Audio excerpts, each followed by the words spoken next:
I, for one, am excited to see Maria kill her father.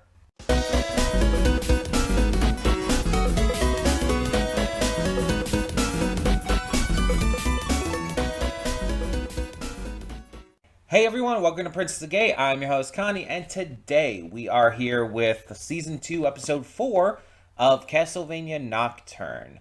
Our group has split up. We have Maria with her mother, with Mizrak, with Juiced. Meanwhile, we have Richter and Alucard, and the one whose name I can, for some fucking reason, never remember. I have no idea why I can't remember her name. I don't know. Like, I'm remembering Juiced Belmont, and I'm not remembering her name? It's like, why? I don't understand. But they're all traveling separately, and Maria is now, like, looking for vengeance on her father more than ever, and has gone off to enact that vengeance. And I'm very much on her side with this. I understand, like, the thought you're supposed to have is that you don't want her to become a killer. You don't want her to lose herself this way. This is, like, her, like, giving in to these kind of internalized thoughts, and she's sacrificing her good nature and all to do something like this. Like, that's the kind of stuff you're supposed to be thinking here, but it's like, bitch, no. He deserves to die. He absolutely deserves to die. And honestly, he needs to die. And Maria is honestly the only one who would be right to do that. Like, he has fucked over her entire life, the entire family situation. Everything is, like, he's at fault for so goddamn much right now. And the idea of, like, like, him just refusing to work for Erzsébet and everything, refusing to, like, help her out and all, or to, like, turn all the hordes of night creatures against her. It's a pointless effort. It would do nothing. Like, it wouldn't even really slow her down. The only thing it would do is deprive her of night creatures. But it's like, the night creatures are loyal to him anyways, outside of, Drolta. Outside of Drolta, the night creatures are all loyal to him anyway. So if he were to die, the night creatures wouldn't have a master. They wouldn't listen to anyone. Right? So it's like, it would cripple her kind of in a very similar way anyway. Like, she wouldn't be able to use the night creatures. And the thing is, like, oh, but if he sticks the night creatures on her, then it might take out some of the other vampires. And it's, like, very unlikely. That's very unlikely. The vampires are notably stronger than the night creatures. It's like, the only thing that would be going for that would be the element of surprise. But the problem is, vampires have very heightened senses. They would be able to notice the night creatures coming. It's like, it wouldn't make sense. And yeah, there is the question of what would happen with the night creatures if he is killed. Like, would they just stop listening, or would they actually, like, maybe return to death? Like, is that how that would work? Because, like, he's the one who brought them to life in the first place, or back into life. Either way, it's like, it wouldn't help, and it would stop Erzsébet from emboldening, bolstering her forces further. It's like, really, yeah, like that could he would probably die if he did try to attack her because she would definitely have Jolta kill him. And it's like it would kind of lead to the same thing, but it wouldn't be a satisfying death. It wouldn't be a fitting death. It would feel like as a viewer, I would feel robbed if that happened. I wouldn't feel like his death meant anything. I feel like for his death to actually mean something, he has to be taken out by the person he has wronged the most. The person who has, like, suffered more than anyone because of him. And that would be Maria. The only other way to give him a satisfying death would be if he, like, actively sacrificed himself.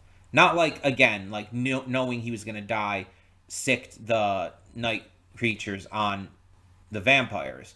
No, like, actively, like, got in the way of an attack or something like that, to where it's like, oh, he actively just dies that way. Or, just commits suicide. But even then, it's like it would feel just more satisfying for Maria to do it. We also have what's her face, and I don't know why I can't remember her name. Annette. It's Annette, right? Anyway, she's having these like crazy visions and is like having some trouble like deciphering them and figuring out what the fuck is going on. And that definitely was coming to a head by the end of the last episode. She's definitely going through a notable character arc this season. We can see it already. And I'm very curious as to where that's going to lead. I feel like Maria's mother sacrificing herself at this point could be a possibility. Because it's like she did so once, and doing so again would be, you could say it could be a little redundant, but if done well, it could really like add tragedy to Maria's character, while also showing her mother, while showing Tara to be like fully in charge of herself and to be redeemed in this moment. It would allow for just a better conclusion to the sacrifice this time as well. Something that she's choosing to do once again for her daughter.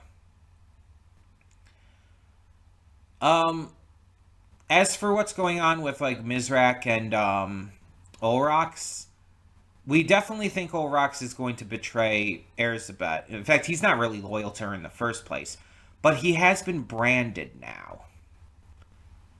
And I'm very curious as to what Mizrak is going to think about that and how Olrox is going to deal with that. How does branding work with a vampire anyway when they have healing properties? Like, I guess like if you have like sun shit and all going on, like that works because that's like natural enemy to a vampire, the sun. But I think they were just using like regular branding tools, right? Unless it's like magic, that could possibly be it. I don't know. Maybe I'm mistaken. Maybe there was something there that like explained that a little better, but I just didn't recognize it. I don't know. I'm also like going off of like trying to remember everything that happened from a week ago, so that's always fun. But I say we should just get into this and see for ourselves what happens. So let's do so. Hold up just a sec. Before you click that link down in the description below to get to today's video, I want to remind you of all the awesome content we have both on this channel and the Princess of Gaming channel. Let's check it out.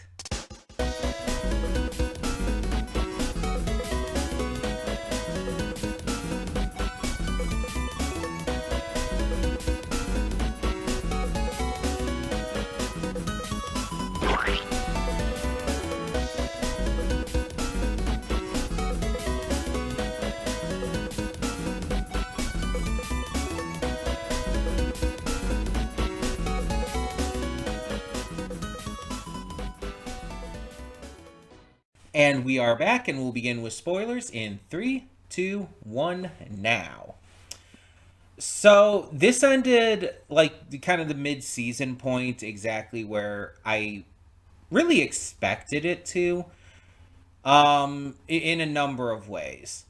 Like, no matter what you thought about like what Maria should do in this situation and how she should handle this with her father and all, it's like it was obvious she was going to do it. It was obvious it was going to happen. Juiced was not going to be able to stop her. This was obvious. It was also obvious that our heroes would not succeed at their mission here. Getting getting Sekhmet's corpse was never going to go well. It was never going to succeed. Our heroes had to lose. It's only the midpoint in the season. They can't win at this point. Like even a victory like this, as with it not being as big as it could be, it just couldn't succeed here. We need to continue to raise the stakes, and to do that, we have to have Elizabeth succeed in getting Sekhmet's corpse. So we saw at the beginning of this episode how Dralta and Elizabeth met. Elizabeth was a countess who was doing like these terrible things, and she justified it and everything by the way she was treated, and now she was being locked up for it in this tower. But Dralta went and not only freed her, but obviously turned her into a vampire, gave her the blood of Sekhmet, and made her the vampire Jesus she is today. It doesn't even need to show all of that information, because based on previous episodes and based off of just, context clues, we get that. We understand exactly where it went from there. But I like how each of these episodes shows more and more of Dralta's backstory and how all of this came to be. It's a really cool device they're using to frame this story. Because they could easily have just spent the entire first episode of the season doing the backstory all in one go. But no, instead they do a little bit at a time. It gives us this drip feed of information that allows us to understand things more, while also seeing the context of what's happening currently. I think that's a better way to handle it personally. On top of that, we have Mizrak in this episode seeing what had happened to Olrox, but kind of misinterpreting it. I mean, amongst everything else and amongst all of the turmoil of what's going on, Mizrak kind of believes that Olrox has decided to side with Elizabeth, and that's why he has the brand. Even though Olrox says that it's a temporary thing, it's going to fade, he's too powerful for it to leave a mark permanently. He never dispels that idea, though. He never tells Mizrak that Mizrak is wrong. Instead, he just tells Mizrak, it's you're not, denying me out of any kind of, faith or any sense of good and evil. It's you're doing it because you love me, and you can't handle that. And it's very clear that that's the case. It's very, very fucking clear that Mizrak and Olrox love each other, that it's extremely mutual. But it's also clear that Olrox actually respects Mizrak in his love. And because he knows Mizrak is kind of pulling away from him, he's not going to force the matter. He's not going to try and convince Mizrak to stay with him. It's the entire kind of idea, if you love something, you have to let it go. And I think that's what Olrox is experiencing here. He genuinely loves Mizrak in a way that I don't think he even understands completely. A love that he doesn't fully grasp. And because of that, because of how much he loves him, he doesn't want to hold on. He doesn't want to do anything that he knows might harm him emotionally, or even in cases physically, obviously with everything going on. And I think also part of it is that Olrox is, I think he is to a degree afraid of Elizabeth. I think he knows that she is stronger than him, and that with this brand now, with like a officially declared symbol, he kind of has no choice but to at least continue to pretend, and probably to a greater degree, that he's on her side, which means he's going to have to do things he might not necessarily want to do. And I think he's trying to push Mizrak away from him because of that. He's trying to save Mizrak in a way. Mind you, I don't think that's going to work, but still. Mizrak is definitely still going to be involved. He's a major character. We have the aftermath of everything, with Juiced having activated his powers, very much surprising even himself. And we see that he, after everything that happened with Maria, he's shaken by it.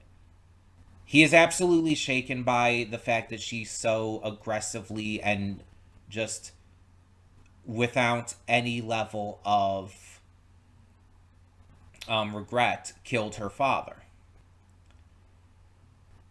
Because as, like, kind of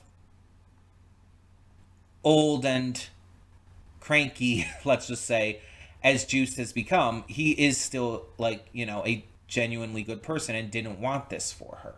Not just because her mother tried to get him to stop her. He didn't want this for her. I'm still on her side, but that's not really important to this point.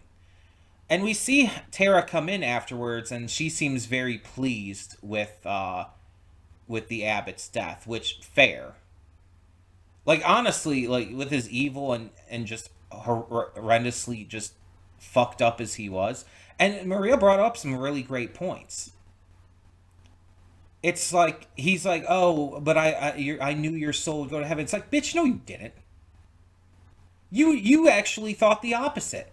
Because according to your beliefs, she stood in complete opposition to your Christian teachings. You thought she would go to hell. In fact, you knew she would go to hell by your own beliefs. You were damning her. You tried to damn her to hell to further your own agenda. It's like, he is absolutely, like, one of the most evil characters in this series.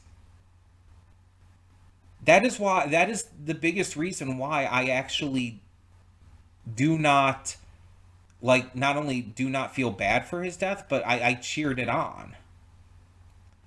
Honestly, this is going to sound kind of weird, and I know a lot of people might disagree with me. I think he was more evil than Dralta. Like, Dralta, her entire goal, her entire action, all of her actions are centered around serving, like, this purpose that she used to do when she was human. It's twisted, it's fucked up, and she's definitely lost her way. She's definitely serving evil now, yes.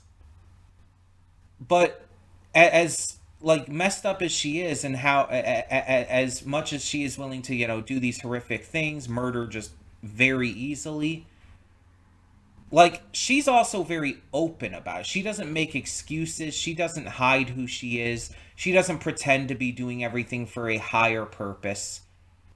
I actually tend to find the people who try to excuse their evil actions as being good, I find those kind of people worse than the people who are open about it in a lot of cases, because these are people who not only are committing these evil actions, not only excusing it, but this allows them to indoctrinate others into doing the same by making other people believe that what they're doing is not only excusable but morally right. It creates this following of people who will also further that and will continue to do the same.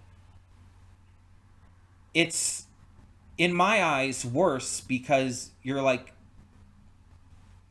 preparing a sort of future for this evil to progress even further. When you're just committing evil acts just simplistically and openly, like, yeah, it's still evil. It's there's no question that both sides are undeniably evil and fucked up. But you're not, like, lying to forge a following and like progress this into the future with. A psychopath, I would say, is not as evil as someone who is knowingly doing this shit and trying to act like it's a good thing that they are. Dralta has lost her mind after, like, everything that happened with her, all the trauma and everything, and especially after she turned. She lost her mind and her sense of right and wrong, and is now just acting to accomplish her goals and accomplish the goals of her goddess. She's acting out of loyalty and out of reverence for Sekhmet, and pretty much nothing else. But again, the abbot was acting out of this selfish desire for just power and everything. He wanted to, like, survive and do, again, what he thought was, like, in his words, best for God's people and everything, basically. And he was trying to, again, not just excuse it, but basically paint it as being morally correct at first. And then he started to see how evil he was. And yeah, he did start to have regrets. Yes, he did start to, like, acknowledge that he was not going to heaven. But at the same time, he also acknowledged that he still felt that he needed to keep doing this. Like, this was something that he wasn't just going to stop doing. And trying to excuse his actions over, like, specifically his, like, attempted desire to kill his own daughter. It's like there's absolutely no, like, coming back from that. Even if he did start to feel bad after a while, it's like he didn't do anything to make it right. He didn't, and again, just sicking the night creatures on Erzsébet would not have done anything. It would be a pointless effort. And honestly, wouldn't have even done much to, like, make him be better either. It's just like, it would have felt like a pointless, fruitless attempt. At this point, with all the evil he did, he needed to die. As a character in this, it needed to happen. There was no way for him to properly, like, come out of this. And he knew that. He knew he could not be redeemed. He knew there was no coming back from what he had done. He needed to die. The fact that he couldn't even face his death with courage was wild. He was such a bitch. But, I mean, mind you, seeing a giant demon dragon in front of you about to kill you would kind of, like... I would panic too, I feel, but still. It's like, I have absolutely no sympathy for him. And again, I feel that Maria had to be the one to do it. It just, I couldn't see anything else with it. Meanwhile, with Annette, we do find out that, like, yeah, these are spirits that are trying to communicate with her, but she has had no way to, like, understand what they want, and is just being kind of overwhelmed by this entire situation. So this is definitely something big that, once it's figured out, is going to obviously buff her significantly. I'm very curious as to where that part of the story is going. This is really setting up some great things. And I feel like this is definitely going to go into a point, like with Maria especially, where it's like, oh, it's going to try and paint Maria as being in the wrong, and going to paint her as like suffering because of her actions and everything. And she's going to eventually have to acknowledge that and make a better decision down the line. Something like that. But it's like, to me, her killing her father here was no different than them killing vampires. It's like there was no difference to me. So yeah, it's just I understand they're probably going to like completely paint her as having been in the wrong and completely paint her as like having to like change herself and everything. I'm fine with her like not relying on the summons as much anymore. Like that's fine if like they want to like start to scale that back, but yeah, it's just I feel like this is going to go in a direction that's going to try to like treat it as if she were as if she had like crossed some kind of like big line by doing that, and it's just I don't agree with it. Just saying that right off the bat. Um so yeah, it's just one of those situations where if you're on the side that thinks like she went too far or whatnot, we're just gonna have to agree to disagree on this one, because this is just it's a case where it's like he was just irredeemably, unquestionably evil and had to be put out, had to be killed. It needed to happen, and this was the only truly satisfying way for it to happen in my eyes. So yeah. Either way, obviously no spoilers for the second half of the season, but let me know what you thought of this episode and just this first half of the season in general in the comments below. Let me know your thoughts, and for now, I'm Connie and I'm signing off. See y'all next time.